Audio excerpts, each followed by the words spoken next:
my dear students, welcome to my second free session for SAT, EST, ACT with teacher Shru Ismail. If you are not a member in my Telegram channel, please subscribe to SAT, ACT, EST American Diploma and follow me on Facebook page English in Brief. You'll find any new recorded session uploaded for you on them, so you can find a lot of beneficial information that will help you with your American Diploma study. Let's start right away. Our lesson for today is about subject-verb agreement. Okay, let's start. Today we're going to learn about the subject-verb agreement rules, how to identify non-essential clauses, appositives, prepositional phrase, there is and there are agreement, neither nor and the verb, and of course some tricks. Let's start right away. Our first rule, the general rule for subject-verb agreement. Of course, there is an agreement between the subject and verb in English. Like, for example, if I'm talking about a singular subject here, if we talk about a singular subject, so my verb has to agree with it. So the verb has to be singular too. So the verb will be singular. Okay, my verb will be singular. Like, for example, if I say a boy walks by the river, let's study this sentence. Here we have a boy is a subject and walks here is the verb. The verb here ends with S because it's a singular verb that follows the singular subject. But if I say boys walk by the river, let's study the difference. Walk here as a verb is plural. It doesn't end with S because my subject is plural here. So here my subject is plural, so the verb has to be plural too. It doesn't take anything, comes in the base form or the infinitive form of the verb because it is the plural case. When we come to simple present tense, of course. Okay, subject-verb agreement. Here, usually you are going to be tested in some pronouns like third person, singular like he, she, it, or maybe you are tested about one as a subject, or the plural, third person plural like they. Okay, mainly. Okay, let's study this example. Here, the dog, let's have a look at it. The dog, of course, it is a singular subject. And a singular subject has to be followed by a singular verb. So the verb here will take S. Why will it take S to become singular? So the verb takes S because the subject is singular. Let's come to this one. The dogs. Here the noun or the subject is plural. Okay. Chased without S. Why? Without S because it's plural verb. So plural verb in simple present does not end with S. It ends with the infinitive form or the base form of the verb. Okay? Okay. Let's have some more examples. Am I going to be tested in such primitive sentences? Of course not. You are going to be tested in more complex sentences. Let's see how. The first thing we have here is non-essential clause. Non-essential clause. What's the function of non-essential clause? Okay, I'll tell you. Here, the structure goes as follows. As you see, the sentence starts with the subject, and then it's followed by a non-essential clause, and then it's followed by a verb. So my sentence here has the subject here. Number 2, we have non-essential clause. Number 3, we have the verb. Out of this is that I understand that the non-essential clause separates between my subject and my verb. Why does it do so? Because it actually functions as a kind of distraction to distract you. When you come to answer, you forget about the subject. When it makes your verb goes away from its subject, goes away, very far away from the subject. So the agreement will not be that easy. So when you come to the verb, you forgot what the subject actually was. That's why in the SET you have here the non-essential clause. It is one of the ways to separate or to take the verb away from its subject. So you forget about the subject, whether it was singular or plural, and you are not sure about your agreement here. So back again to non-essential clauses. What does it mean?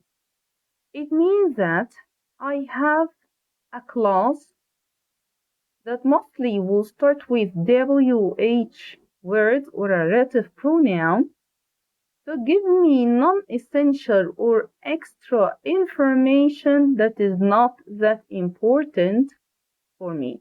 It gives more information about my subject. So the non-essential clause gives me more information about my subject, adds to my information about the subject.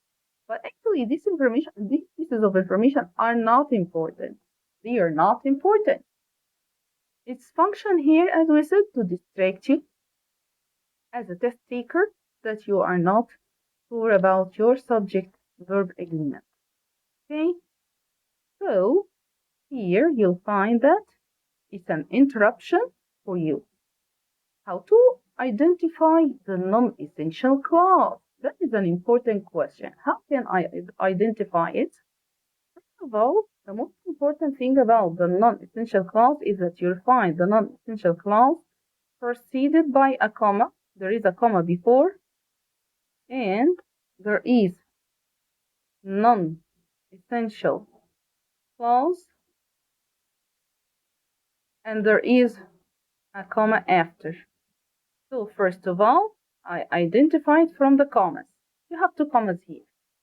Okay, you have two commas. So as long as you have a comma before and a comma after, it is a non-essential clause.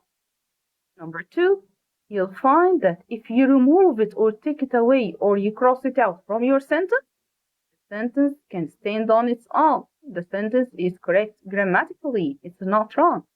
So by doing so, my sentence is correct. So it is non-essential clause. What else? Usually you'll find it start with a WH word. You'll find it start with a WH word or relative pronoun, like which, who, whose, where, why, when. Okay, all of these. Whom, all of these. So these are the 3 things that you can identify a non-essential clause with. Okay? Okay.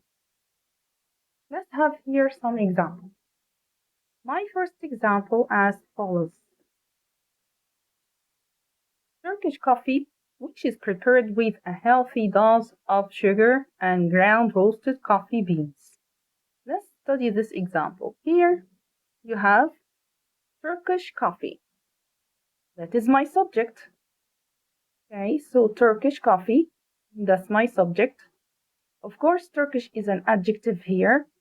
So actually, it will not do anything about the agreement. Will not think about.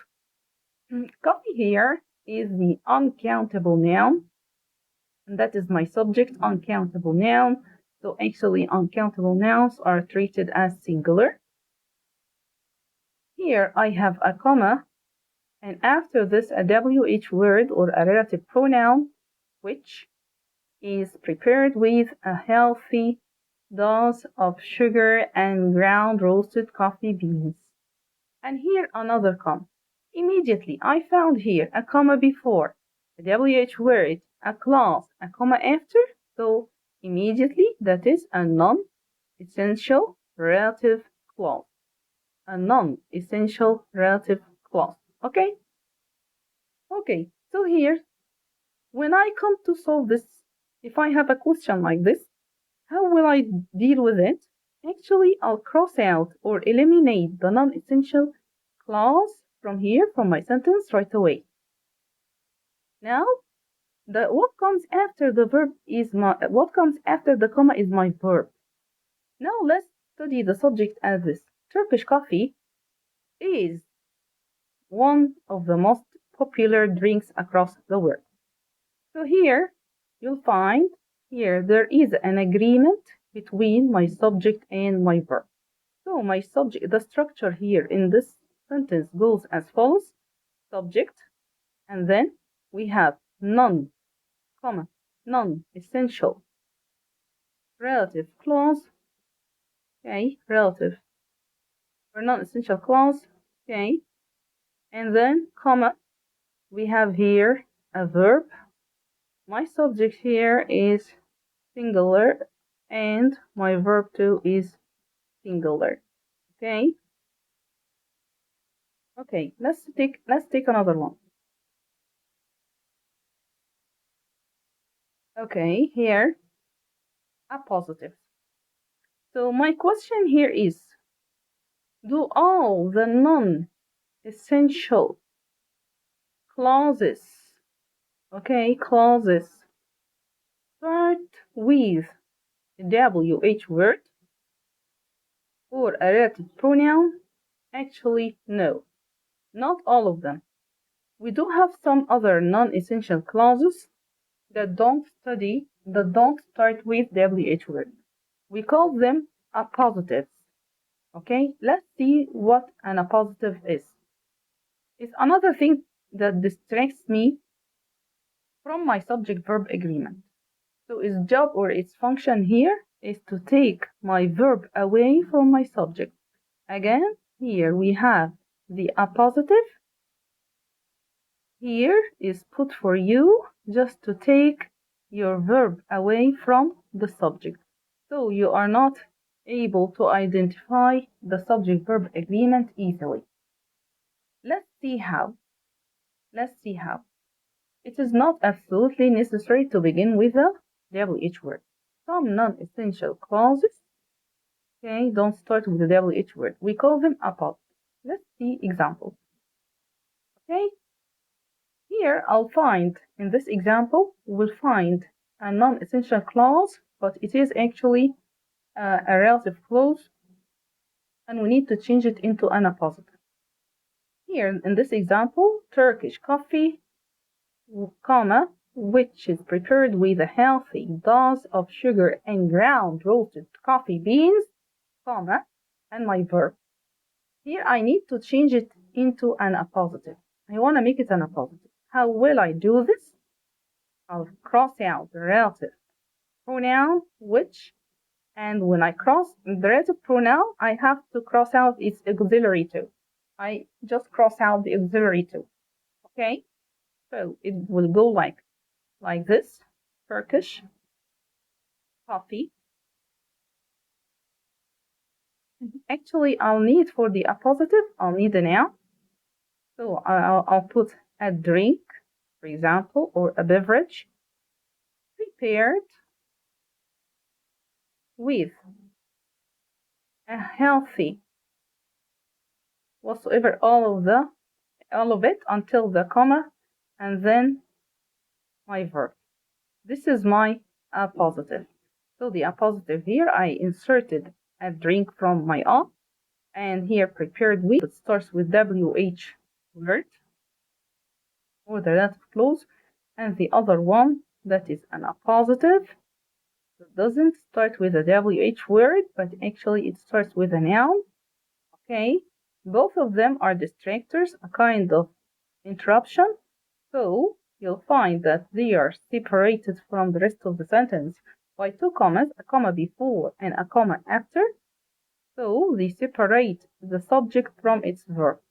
you'll find that the subject here is separated from its verb, and your subject here again separated from its verb, a kind of thing or a kind of technique to change your attention away from, to change your attention away from the subject-verb agreement. Okay, so far so good. Let's continue. Okay, here, just erase this because I need time. Okay, here. Okay, let's continue. Here, now let's try to figure out what the problem is here. Okay, let's try to figure out what's the mistake here. Okay, Turkish coffee, which is prepared. So we said that our first step is when we read the sentence and I find that there is a comma after the subject and followed by a WH word and then a clause and then a comma. So I need to cross it out because, as we said, they put it to distract me. I don't want to be distracted. They put it to separate the verb from its subject to get it away. So I forget about my agreement. Now I need to study my agreement. That is my subject, and actually it's singular, as we said earlier, because it is an uncountable noun. It's singular, of course. Let's come to my verb. The verb here is are, which is plural. So there is an evident problem here. What is the problem here? The problem is that this is plural. I need it to be singular. So in such case, I'll change are into is. By doing so, I solved it. Okay? This is the correction of it. Let's have another question here. If I cross out the non-essential clause, think about it in this way. If I crossed out the non-essential clause, and I found that here, so for example, I found that in my sentence the verb is correct. Here, the verb follows its subject in the agreement. So the subject is singular, okay? Singular, and its verb is singular too. So immediately I'll go back again to the non-essential clause and check it. Maybe the problem is in the non-essential clause, like here. I'll find that yes, the problem here is in the non-essential clause. Why? Because it describes my subject. My subject is singular. So I need it also to be singular. So it cannot be plural. So I have to make it singular like this. Okay? So my steps are as follows. When I figure out its non-essential clause, I cross it out. I go to the verb. But if I find there is a correct agreement between my subject and my verb, it means that the problem is not in the verb here. It is in the non-essential relative or non-essential clause. Okay, whatever it is. It's relative or a positive. Okay. We'll stop here this time, and I hope that you liked the video. If you didn't subscribe to my channel, please make sure that you subscribe in my Telegram channel. Okay, SET, ACT, EST, American Diploma. So you can find any new recorded sessions that you will benefit from.